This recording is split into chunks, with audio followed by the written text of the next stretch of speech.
ሰላም ጤና ይስጥልኝ የተወደዳችሁ የሶለዳ ሚዲያ አድማጭ ቤተሰቦቻችን እንዴት አላችሁ? ለዛሬ ነሐሴ 8 2018 ዓ.ም ዕለተ ዓርብ ያዘጋጀናቸው አዳዲስ ትኩስና ወቅታዊ ሀገራዊ እንዲሁም ዓለም አቀፋዊ የዜና መረጃዎቻችን ይዘንላችሁ ቀርበናል። እነዚህ አዳዲስ ትኩስና ወቅታዊ ሀገራዊ እንዲሁም ዓለም አቀፋዊ የዜና መረጃዎቻችን እየተከታተላችሁ እስከ መጨረሻው ከኛ ጋር እንድትቆዩ ከወዲሁ በታላቅ አክብሮት ጋብዛለሁ። አብራችሁን ቆዩ። ቡድኑ የሌሎችን ዓላማ ለማሳካት የትግራይ ወጣቶችን ደም ገቢ መሰብሰቢያ እያደረገው ነው ሲሉ አረጋሽ አዳነ ገለጹ። የቀድሞ የህወሓት ታጋይና የአረና ፓርቲ መስራች ወይዘሮ አረጋሽ አዳነ ለወጋታ ጋዜጣ በሰጡት አስተያየት ህገወጡ የህወሓት ቡድን የሌሎችን ዓላማ ለማሳካት ሲል የትግራይ ወጣቶችን ደም ገቢ ማሰባሰቢያ እያደረገው መሆኑን ገልጸዋል። ወይዘሮ አረጋሽ አዳነ እንደገለጹት ህዝቡን ለማጥፋት እየሰራ ያለው ይህ የጥፋት ቡድን የክልሉን መሬትና ማዕድን መዝረፉ ሳይበቃው ወጣቱን በህይወቱ እየሸጠና በሰው ጦርነት ውስጥ አስገብቶ ሲሞት ደግሞ የሚከፍለውን የሞት ካሳ ወደ ራሱ ኪስ የሚያስገባ ከሰብአዊነት የራቀ ጨካኝ ቡድን ነው ብለዋል። በአሁኑ ወቅት የትግራይ ህዝብን በጣም አሳዛኝ ሁኔታ ውስጥ እንደሚገኝ የጠቆሙት ወይዘሮ አረጋሽ ህዝቡ በሁለት መንገድ ተቃውሞውን እያሳየ ይገኛልም ብለዋል። በአንድ በኩል ጦርነት አንፈልግም በማለት ዝምታን ሲመርጥ፣ በሌላ በኩል ደግሞ በተለይ ወጣቱ በማህበራዊ ሚዲያና በአካል ጦርነትና ጥፋትን በግልጽ እየተቃወመ ይገኛል ብለዋል። ህዝቡ ያሳለፈው መከራና ስቃይ ከበቂ በላይ መሆኑን በመጥቀስ በተፈጠረው ከባድ ጉዳት ህዝቡ በድንኳን ወይም በመጠለያዎች በረሃብ እየተሰቃየ ባለበት ወቅት የጽንፈኛው የህወሓት ቡድን መሪዎች ደግሞ ሌላ ጨካኝ ጥፋት ለመፍጠር የሚያደርጉት ሙከራ ልብ የሚሰብር ነው ሲሉ ወይዘሮ አረጋሽ አዳነ ገልጸዋል። የትግራይ ህዝብ ባለፈው ጦርነት በደረሰበት እልቂት፣ ውድመት፣ በሽታና ስደት ምክንያት ወደ ሌላ ጦርነት የመግባት ፍላጎት እንደሌለው እያወቁ የህወሓት መሪዎች ግን የክልሉንና የህዝቡን ችግር ከመፍታት ይልቅ በህገወጥ መንገድ ያከማቹትን ሀብት ለመጠበቅና ከህግ ለማምለጥ ሲሉ ወጣቱን እንደ ንግድ ዕቃ እየተጠቀሙበት ይገኛሉ ሲሉ ወይዘሮ አረጋሽ አዳነ ከሰዋል። የትግራይ ህዝብ ንቃተ ህሊናው ጨምሮ ስለ ሁኔታው እየታገለ ቢሆንም መሪዎቹ በኃይል የያዙት ስልጣን ከህዝቡ አቅም ጋር የሚመጣጠን አይደለም። ስለዚህ ህዝቡን ከዚህ ዘላቂ ረብሻና ጥፋት የሚያወጣ እንዲሁም መሪዎቹን ወደ ህግ የሚያቀርብ መፍትሄ በአስቸኳይ እንደሚያስፈልግ በመጥቀስ መንግስት ይህንን ተረድቶ የትግራይ ህዝብ እንዲታደግ ጥሪያቸውን አቅርበዋል።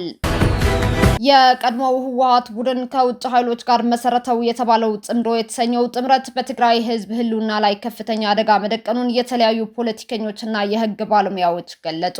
የቀድሞው የኢሃፓ ታጋይ የህግ ምሁርና ፖለቲከኛ አቶ አንጋው ሲሳይ የህወሓት ቡድን ከውጭ ኃይሎች ጋር በመተባበር የሚያካሂደው ፖለቲካዊ ሴራ ኢትዮጵያ ሰላም እንዳታገኝ መንግስትን ለማፍረስና የትግራይን ህዝብ ከሌላው የኢትዮጵያ ህዝብ በመለየት ለከፍተኛ ማህበራዊና ኢኮኖሚያዊ ውድቀት ለመዳረግ ያለመ ነው ብለዋል። አቶ አንጋው ሲሳይ ቡድኑ ከጦርነት ውጪ መኖር ስለማይችልና ከህግ ተጠያቂነት ለማምለጥ ሲል ወጣቶችን በግድ እያፈሰ ወደ ጦርነት እያስገባ ይገኛል ብለዋል። ህዝቡ ቡድኑን አምርሮ እንዲቃወም፣ ወላጆች ወጣቶች ወደ ጦርነት እንዳይሰለፉ ኃላፊነታቸው እንዲወጡ፣ የፌዴራል መንግስት ከትግራይ ውጭ ያሉ ተጋሩን በማደራጀት የሰላማዊ ትግል እንዲፈጥር ማድረግ እንዳለበትና በትግራይ ያሉ የፖለቲካ ፓርቲዎች ከህዝቡ ጎን በመቆም ይህንን ለስልጣኑ ሲል ህዝብን አደጋ የሚያጋልጥ የህወሓት ኃይል በትግል ሊቃወሙት ይገባል ሲሉ አቶ አንጋው ሲሳይ ጥሪያቸውን አቅርበዋል። የባይቶና ፓርቲ ሊቀመንበርና የሰላምና ለውጥ ምክር ቤት የዲፕሎማሲ ኃላፊ አቶ ክብሮም በርሀ በበኩላቸው የህወሓት ዓላማ የሻዕቢያ ዓላማ ነው፣ የሻዕቢያ ዓላማ ደግሞ የትግራይና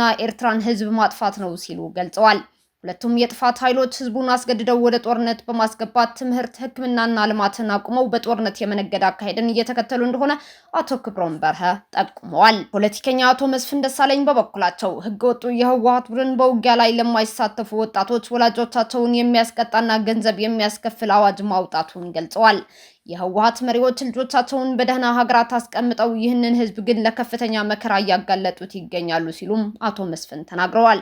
ይህንን አሰራር የሽፍታ ወይም የፋሺስት ስርዓት እንጂ መፍትሄ አያመጣም ብለዋል አቶ መስፍን ደሳለኝ።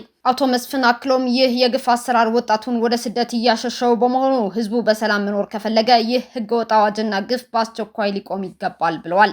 በመጨረሻም ይህ ጽምዶ የተሰኘው አካሄድ ከአውዳሚው ጦርነት በኋላ የተገኘውን ሰላም ወደ ጎን በማለት ህዝቡን እንደገና ወደ ሌላ እልቂት ለመክተት የትግራይ ህዝብ ጠላቶች ከሆኑ ኃይሎች ጋር የተደረገ ሴራ ነው።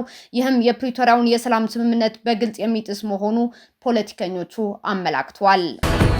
አርኤስኤፍ በሱዳንና ኢትዮጵያ ድንበር ላይ የምትገኘውን ስትራቴጂካዊቷ የኩርሙክ ከተማን መቆጣጠሩን አስታወቀ።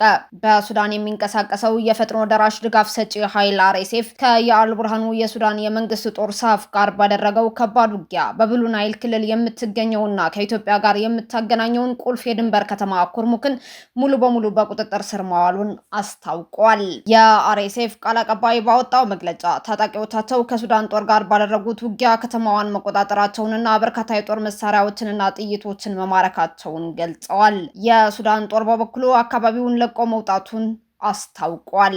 የፈጥኖ ደራሽ ኃይሉ የኩርሙክ ከተማን የተቆጣጠረው ከጥቂት ቀናት በፊት ሌላኛው ቁልፍ የድንበር ከተማ ቄሳን ከተቆጣጠረ በኋላ ሲሆን ከብሉ ናይል ክልል ዋና ከተማ ኤዳ ማዚን በ136 ኪሎ ሜትር ርቀት ላይ የምትገኘው ኩርሙክ የድንበር ማቋረጫና የወታደራዊ አቅርቦት መስመር በመሆኗ ከፍተኛ ስትራቴጂካዊ ቦታ እንደሆነች ይታወቃል። ከጉዳይ ጋር ተያይዘው የወጡ የሚገኙ መረጃዎች አርኤስኤፍ በወሰደው ጠንካራ ጥቃት የኩርሙክ ከተማን በቁጥጥር ስር ከመዋሉም በላይ ከሱዳን ጦር መሪ አልቡርሃን ጎን ተሰልፈው ውጊያ ሲያካሂዱ የነበሩ የህወሓት ታጣቂ አባላትም በአርኤስኤፍ ተማርከው በቁጥጥር ስር መዋላቸው ተገልጿል።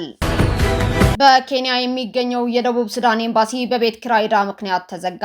በኬንያ ናይሮቢ የሚገኘው የደቡብ ሱዳን ኤምባሲ መንግስት የነበረበትን የ4 ወር የቤት ኪራይ ክፍያ መፈጸም ባለመቻሉ ምክንያት መዘጋቱ ተገልጿል። ይህ በመሆኑ ምክንያት በኬንያ የሚኖሩ በርካታ የደቡብ ሱዳን ዜጎች ያገኙት የነበረውን የቆንስላና የጉዞ ሰነዶች ማግኘት አልቻሉም ተብሏል። የኤምባሲው ሰራተኞች የህንፃው አከራይ በኪራይ ዕዳው ምክንያት ኤምባሲውን በመቆለፋቸው ተቋሙ አገልግሎት መስጠት አቁመዋል ብለዋል። የደቡብ ሱዳን ማዕከላዊ መንግስት በጉዳዩ ላይ ጣልቃ ገብቶ ዕዳውን እስኪከፍል ድረስ ኤምባሲው ዝግ ሆኖ እንደሚቆይም ተገልጿል። የደቡብ ሱዳን የሲቪል ማህበራት ድርጅት ስራ አስፈጻሚ ኤድመንድ ያካኒ ድርጊቱን አሳዛኝና የሀገሪቱን ዲፕሎማሲያዊ ገጽታ የሚያጎድፍ ሲሉ ገልጸውታል። ያካኒ ያክለውም የደቡብ ሱዳን መንግስት በቀጠናዊና ዓለም አቀፋዊ መድረኮች ላይ ያለውን ስትራቴጂካዊ ጥቅም ለማስጠበቅ ለውጭ ሀገር ኤምባሲዎች የበጀት ክፍያ ቅድሚያ መስጠት እንዳለበትም አሳስበዋል።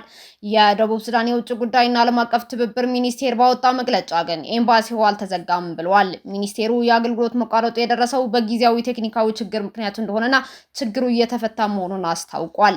ነገር ግን ሚኒስቴሩ ስለተባለው የቤት ኪራይ ዕዳ የቀረበውን አቤቱታ በተመለከተ በይፋ የሰጠው ዝርዝር ማብራሪያ የለም። ደቡብ ሱዳን ከባድ ኢኮኖሚያዊ ውጥረት ውስጥ በመሆኗ ምክንያት በውጭ ሀገራት የሚገኙ ኤምባሲዎቿና ዲፕሎማቶቿ የደሞዝና የተቋማት የስራ ማስኬጃ በጀት እጥረት እንዳጋጠማቸውም ተሰምቷል። ሩሲያ በየመን ላይ የተጣለው የባህርና የምድር እገዳ እንዲነሳ ጠየቀች። በየመን እየተባባሰ ላለው ግጭት አሜሪካና እስራኤልን የወቀሱት በተባበሩት መንግስታት የጸጥታ ምክር ቤት የሩሲያ ተወካይ ዩሊያ ዝዳኖቫ በሀገሪቱ ላይ የተጣለው እገዳ ሙሉ በሙሉ እንዲነሳ ጠይቀዋል። በየመን ላይ የተጣለው የባህርና የምድር እገዳ ሙሉ በሙሉ ሊነሳ ይገባል ያሉት ተወካዩ የምግብ መድኃኒትና አስፈላጊ እቃዎች ወደ ሀገሪቱ እንዳይደርሱ የተጣሉ ሁሉም ገደቦች እንዲነሱ ጠይቀዋል።